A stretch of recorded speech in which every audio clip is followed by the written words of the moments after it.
My name is Vicky Mooney. I am a steering committee patient council member with EASO, the European Association for the Study of Obesity. I'm originally from Ireland. I do a lot of media work, from talk shows to discussing obesity to talking about body positivity messages.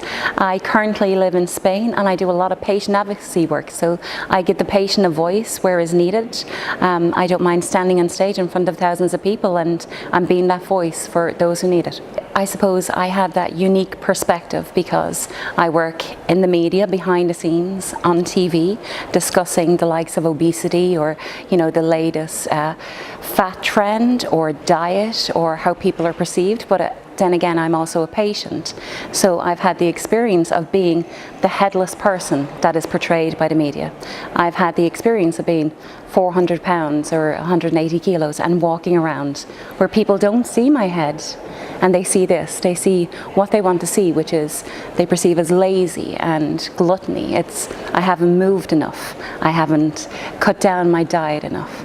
And people assume that is what I am. And then when we see it in the media being portrayed like that, it brings me right back to I'm no longer a person, right? So in the media we see an awful lot of this, and to me I call it fat entertainment or fatertainment, because they like to sensationalize it to get a reach, to reach an audience, when in fact they're doing so much more harm behind the scenes to so many people like me.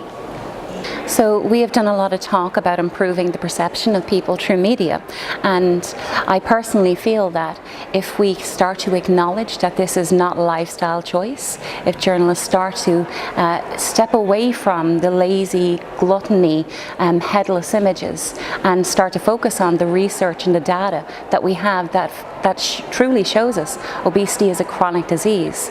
If we can bring that conversation to the table, if we can put a face to those bodies and say this is a person, this is your brother, your sister, your neighbor, well then we can actually move away from the fat shaming and we can actually move to a more positive way of tackling obesity.